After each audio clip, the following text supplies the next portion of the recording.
Manchester United just lost to a team that hasn't beaten them since 1974. Read that again.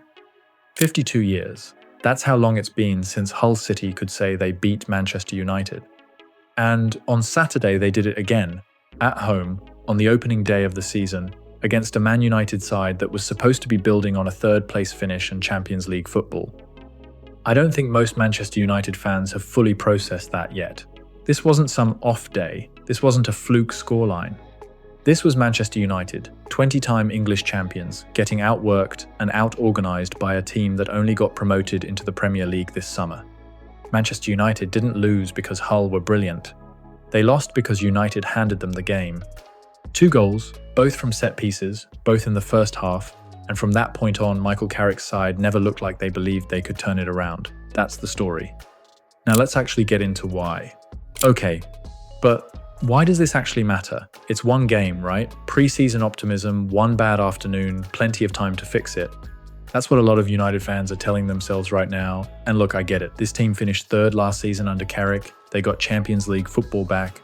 There was real momentum going into this season. But here's the thing, the pattern that just cost them this game is basically the same pattern that cost them points on the road last year, away form. Giving up too much possession in dangerous areas, getting undone by teams who sit deep and wait for a set piece. That's not new, that's not bad luck, that's a habit. And habits don't fix themselves just because you're a bigger club with a bigger badge. Let's talk about what actually happened on the pitch, because it wasn't complicated. Hull scored in the 17th minute through Sami Ajayi, poking home after their goalkeeper had already kept out a close-range effort. Then, just before half-time, Nobel Mendy headed in a free kick to make it 2. Both goals, set pieces, and both times United's backline just weren't switched on. Here's the part that should really sting. Bruno Fernandes came out after the game and admitted Hull's goalkeeper had more touches on the ball than any United player in the opening 20 minutes. Sit with that for a second. The other team's keeper was busier than your attackers. That tells you everything about how passive United were early on. Now, the flip side of that, because every story needs a contrast, is that United actually had plenty of the ball. They dominated possession for long stretches.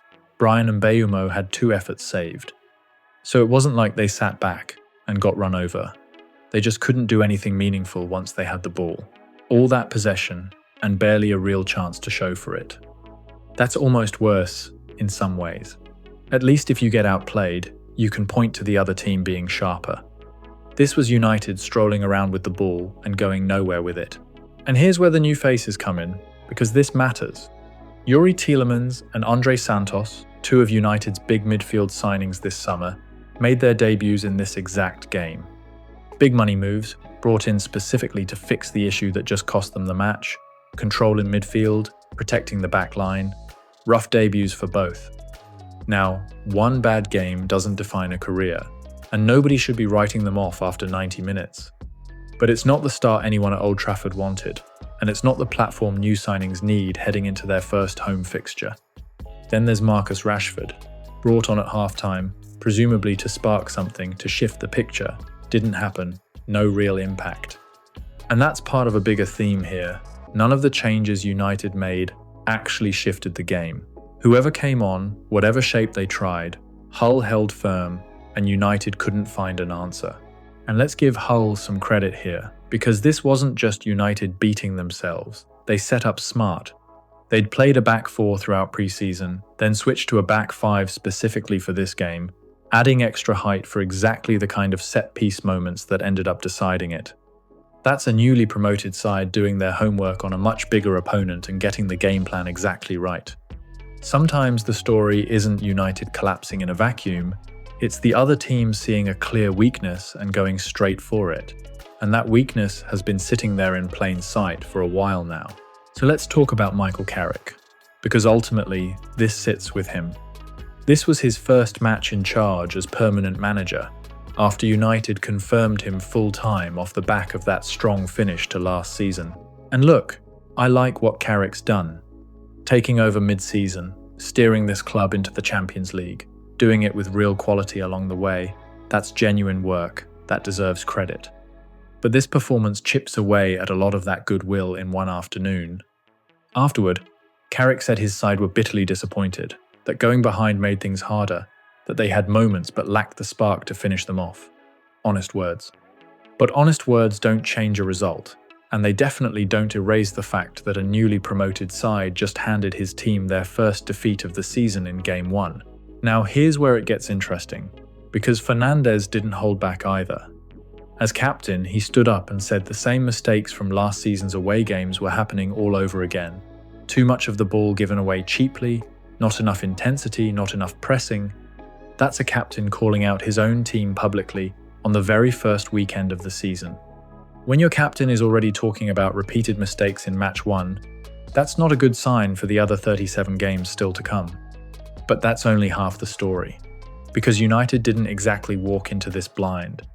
Fernandes was actually asked afterward whether they'd underestimated Hull, and he pushed back on that. Said everyone at the club knew how tough away trips like this can be against a promoted side. Knew Hull would fight for every ball. So this wasn't a case of United not taking it seriously. They knew what was coming, they just didn't stop it. And honestly, that might be the most damning part of all this.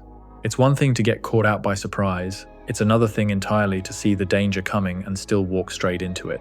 Let's zoom out for a second, because the transfer window context matters here too.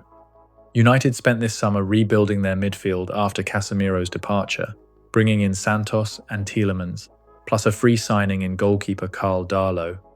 They're also deep into talks for Brighton's Carlos Baleba, a deal worth tens of millions, still trying to strengthen further before the window shuts. On paper, that's a club actively working to fix its weaknesses. In practice, on matchday 1, none of it mattered yet. The exact issue they spent the whole summer trying to patch up, midfield control, game management, is the exact issue that got exposed.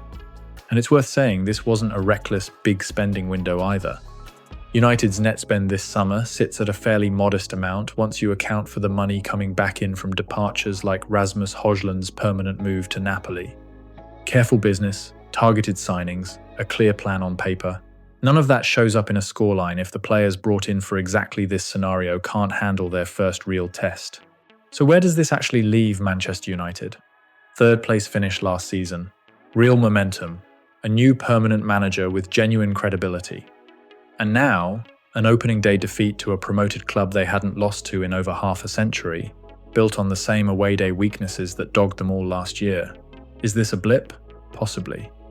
Every big club drops points to a newly promoted side, eventually it happens. But if this same pattern shows up again in the next game, or the one after that, this stops being a one-off story and starts being the story of United's whole season. Carrick's got a full week now before the next fixture, and he already knows exactly what needs fixing. His own post-game comments made that clear. The question is whether 1 week on the training ground is enough to undo a habit that's been showing up for over a year. Fernandes says the group needs to be better, needs more from themselves. That's the easy part to say. The hard part is proving it the next time it actually matters. And here's why the timing makes this worse rather than better. United's next match is at home, their first game in front of their own fans this season. Fernandes himself pointed out afterward just how much bigger that fixture has now become, purely because they've already put themselves 3 points behind where they wanted to be. There's no easing into the season anymore. The cushion is gone before it even existed. Whatever goodwill a new permanent manager usually gets in his opening weeks, some of that has already been spent, and it's only been one match. There's also a bigger club context sitting underneath all of this. United are still trying to close the gap on the teams above them, still trying to prove last season's third-place finish wasn't a ceiling but a floor. A result like this doesn't erase that progress, but it does put a question mark next to it. Fans who were genuinely excited about this squad a week ago are now asking the same old questions about away form, about mentality, about whether new signings can actually change anything if the underlying problems never get addressed. So here's what I want to know from you. Was this just a rough day against a well-drilled promoted side? Or is this the same old Manchester United problem showing up again with a new season and a new manager? Drop your prediction in the comments. Are they turning this around by the next home game? Or are we watching the start of a genuinely long season at Old Trafford? Let me know down below.